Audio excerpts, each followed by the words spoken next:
Welcome to Life Happens, where Texans come to protect their legacy and prepare for the second half of life. Join your host, attorney Kim Hegwood with Hegwood Law Group, and our weekly guest as we navigate the challenges that emerge as life happens. Now here's your host, Kim Hegwood.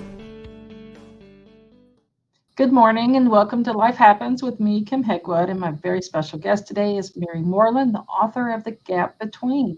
And so, good morning. How are you? Good morning. I'm very well. Thank you for having me. So let's kind of figure out, I think our topic today is going to be, the gap between loving and supporting someone with Alzheimer's, because I think it's such a difficult disease that really can devastate families for a lot of years. And so tell me a little bit about your background and why are you so passionate about helping caregivers? Well, I live in Houston. I'm actually a native Houstonian. I'm a lawyer, but I'm not an elder care lawyer. And when my father passed away, I stepped into his shoes as the primary caregiver for my mother. And I was in that role for almost a decade. You know, like you said, Kim, so many people live with Alzheimer's, and once you start asking around, you know someone who lives with Alzheimer's, or you know someone who loves someone and who's taking care of someone living with Alzheimer's. So in retrospect, I really learned a lot during that decade, and I wanted to share those learnings in kind of an Alzheimer's 101. And I also wanted to write a book in a way that someone could pick it up and feel like they're not alone. That person has a friend who's gone through the same thing. I know a lot of caregivers tend to journal during this process. Did you do that by any chance? Because I think that helps sometimes when you're thinking, if you think about writing later, but just journaling, because a lot of times it's just you and that parent. And so it makes it a little easier. So did you find that you did that, or did you write towards the end or afterwards? That's so interesting that you mentioned that, because my book actually started out as my journal. And when I put, my mother on hospice, it was during COVID, and it was me in my house with my two teenage children. So I recognized at that time I really needed someone to talk to. And I went to one of these internet therapy sites and started talking to someone who encouraged me to write my feelings. And I found it to be very therapeutic. And then when I showed some people what I had written, the response was, wow, Mary, this could really help other people in the same situation. You should think about writing a book. And that was the genesis for it. Yeah. So, people always tell caregivers, I hope you're taking care of yourself. Do you find that a lot of time caregivers say yes, even when they're not?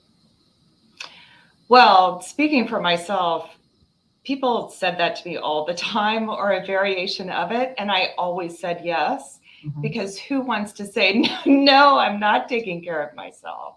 And especially, I think a lot of times people in the caregiver role are dependable, they're used to multitasking, they're organized. And so, at least speaking for myself, it was very difficult to admit that I wasn't doing a good job at self-care, or that I needed help from other people.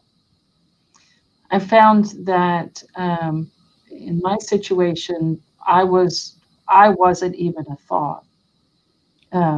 It just didn't occur to me that I needed anything other than time. I needed time. Because that was my enemy, because I was like you, taking care of grandparents and teenagers. And so, but I was lucky I had caregivers. So they took a lot of the day-to-day, that was very helpful, because I wouldn't have been able to do it without them. And they're like family now, still today, so they came in really handy. So how do you encourage, how can people encourage caregivers to take breaks and get help? Because I know in my practice, I tell caregivers that all the time. You have to take care of yourself. I mean, we even get to the point where we're kind of blunt. If you don't take care of yourself and you die, what's going to happen to them? Because sometimes the thought doesn't occur to them, that they might go first because they're not doing good care. My grandfather, I thank God every day that he outlasted my grandmother, but he wasn't taking care of himself and started having strokes. So what did you find that was helpful, uh, that you're wanting other people to know?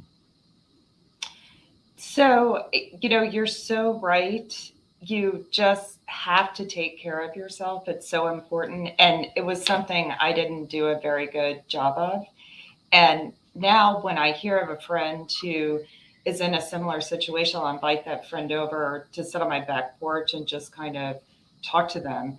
And I think what's very helpful is to listen to the caregiver. And like, for example, you just said, I just needed more time. I just needed more time. So I think it's helpful to kind of do a root cause analysis. You know, um, since you said I always needed more time, so maybe one way to start that discussion would be, can I run some errands from you? I really care about you and your loved one, and I would like to help. And I've noticed that you've said you really could use some more time. So I was trying to think of ways I could help you at that time. Could I bring you lunch? Could I run errands? Could I take care of your children for you? Could I pick up your child from school, once a week? Sometimes I think caregivers feel guilty, or they feel like I'm not doing a good job if I do take a break, because that's sort of how I felt. I was put in this role of caregiver. This is what I'm supposed to be doing. So I can't take a break because that would mean I'm not going to be a good caregiver. But I think in that situation, it's helpful, just to say, don't feel guilty. If you put your loved one in the care of another caregiver for a period of time and you make sure that your loved one is safe, then you have done your job. It doesn't necessarily have to be you all the time because you need to recharge. I think other reasons are, you know, nobody else can do it.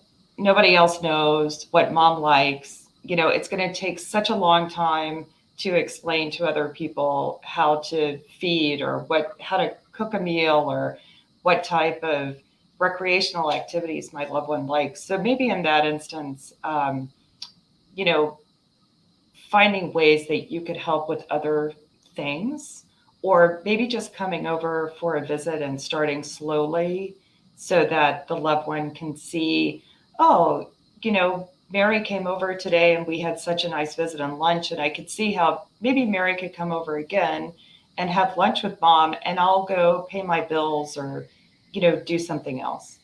Um, Sometimes I think, caregiving is so expensive. So a lot of people I've talked to have said, I need to do it because I just can't afford to do anything else, you know? And if there's a spouse who can look into insurance benefits, a lot of times there may be something covered. Like a friend of mine said they had a bath person come. So, and it was covered by the insurance policy, who could come and, help bathe the loved one. And that gave her a bit of a break. Physical therapy is another one. My mom uh, had someone come for physical therapy, um, and that is kind of a break for caregivers. Of course, you can assist in contributing money, but sometimes because of pride, you know, people don't like that. Or maybe there's a way you can help the caregiver save money somewhere else. There's this government website, I wrote it down, called benefitscheckup.org. And you can go on that website and it'll help you identify different benefits that you might be eligible for that you may not know. So I think it's important to include the caregiver in the conversation. You may think you know what's right for that person. That person may not be ready for your advice, but if you have that dialogue and try to kind of identify what's the impediment to taking a break, then maybe you can figure out a good strategy for attacking it. That was a bit long-winded, but hopefully it was, helpful. It's always helpful. And so, because I think everybody's experience, you know, is a little different. You know, the family dynamics are different. You know, your circumstances are different. You know, so I really don't think there's, you know, while there's similarities, you know, I just think that everybody's has their own unique perspective, you know, when it comes, you know, to caregiving. And so, so how would you suggest that caregivers deal with setbacks? Because we all have experienced those. Yes, and they can be devastating, right? You kind of know what to expect, and then, all of a sudden the situation changes. And, you know, I remember my mother, she used to always love coming to her grandchildren's events at school. And even when she didn't really know what was going on, she still just really enjoyed it. Mhm. Until one day, she just didn't enjoy it. It was confusing. The clapping was loud. It was dark. She just wanted to leave. And I think when those type of setbacks happen and your loved one has progressed more in the disease, it's helpful to acknowledge it, um, and then try to reframe it. So, what can I learn from that setback? Is there maybe mom can't, we're not going to be going to these big school events. You know, from now on, maybe we'll try to find more intimate settings where we can visit. Um, or my mother, for example, the whole topic of driving was just extremely difficult. And it was time for her to stop driving, but that means losing your independence. And so we discovered a strategy of the fake car key. So we had a car key that looked like her car key, and it hung in the car key's place. And I don't think she even wanted to drive. She just wanted to know she hadn't lost that independence. And so once we took a step back and said, okay, you know, we're having all these setbacks because of, this friction we have with mom about her driving. We found that the fake car key is a strategy that works. What else can we fake car key? And I think by reframing the setback as a learning opportunity, and then if you find a strategy that works, trying to apply that strategy to something else, the fake credit card, the fake cash, can Those are kind of give you a yeah, it can kind of give you a sense of control over Alzheimer's, which is something you have no control over. Yeah, I'm just wondering, does monopoly money work? And so, because You that was know, I, into mind when you said cash, I was like, oh, I wonder if monopoly money would work. I met someone and they used Monopoly money. Yeah. They did, and I said, did that really work? Because didn't your dad notice it wasn't the right color? But she said no, it worked really well for them. Awesome. We had, yeah, fake checks, fake credit cards, fake car key. Sometimes my mother, she was happy if she could just carry her purse. I think she assumed everything she needed was in her purse, you Yeah. know? And so when she was upset about things and where's this and, where are my keys? You know, well, here's your purse. And for some reason that calmed her down. And so, what are some tips for caregivers to help better manage their time? Well, I tried to put a lot of things on autopilot, you know, um, prescriptions, um, deliveries of, you know, female underwear, as I like to call it, and other things. I actually found family-owned company in town, and they would come and take inventory of your loved ones, lotions and toothpaste and personal supplies. And they did charge a little bit for that service. They would supply the goods and always take inventory, but it meant that I wasn't out buying things that I didn't need because I had a really hard time keeping up with what is everything that she needs. And I think actually I probably spent less money because we only purchased, what it was that she was low on or that she really required. I also found a mobile dentist who specialized in people with dementia.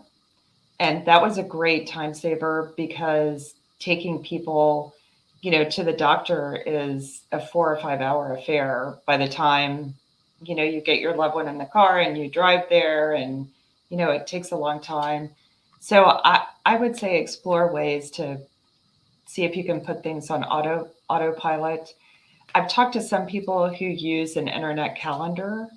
There's some free calendars that you can use, and they'll make a list of, things that loved ones, they would like help with, and then siblings or loved ones can kind of sign up for different tasks. And then I think it can be very easy to be overwhelmed with all the different things you need to do, especially like you, Kim, having children and taking care, of a loved one. So I read about the due, delay, dump list in a book, like in an organizational book, where make a huge list of everything you need to do. And I like to add delegate to that too, and then decide if you're going to do it, if you're going to delegate it, if you're going to delay it, or if it really is not important. And that way you can kind of focus your attention on the things that really need to be done at that moment. Awesome. So talk to us about Aware. It looks like your book profits, some of them of your book profits are going to Aware. So can you tell us a little bit about Aware? Yes, I'm delighted to. Aware is affiliated with the Alzheimer's Association, and it has a long name. I always have to look at the name. It's the Alzheimer's Women's Auxiliary for Resources and Education. And it was started by a group of Houstonians. I think there were 20-something people, and they wanted to raise money initially to help people pay for caregivers because it is so expensive. And now that it's affiliated with the Alzheimer's Association, the money goes towards a variety of different things. But in their 25-year history, they've raised $4.8 million through an annual luncheon that they have. And my mother's dear friend was one of those founding members. So I thought it would be a nice tribute to her, if a portion of the profits could go towards the fight against Alzheimer's, and in particular, the group that her friend had helped to find, what's the right word there? Perfect. So Mary, how does someone find you? So you can go to my website, which is https, www.marymoreland, MaryMoreland.com, or my email, which is mlmoreland2003@gmail.com. So I just want to thank you so much for being on the show and giving our listeners such good information, especially because I learned some things and was trying to write them down, without looking at my paper, just, some good things, because, the beautiful part about doing this is I learn new things all the time too. And that helps my clients and, and hopefully someone else. And so I appreciate it immensely, and reach out if you ever need anything. And so we wish you much good luck, and enjoy the rest of your week. Thank you. Well, Kim, I really appreciated being on, and, it's great when you can talk to other caregivers because, like you say, everyone's experience is different, and we can all learn so much from each other and really support each other. So I really appreciate the opportunity to be here. And thanks so much. It's been my pleasure. Thanks for tuning in to this week's episode of Life Happens with Kim Hegwood. Be sure to tune in every Thursday at 10 a.m. wherever you listen to your podcast as we navigate through the challenges that emerge as life happens. The content of this podcast does not establish an attorney-client relationship or constitute attorney-client privilege, legal, medical, financial, or any other professional advice.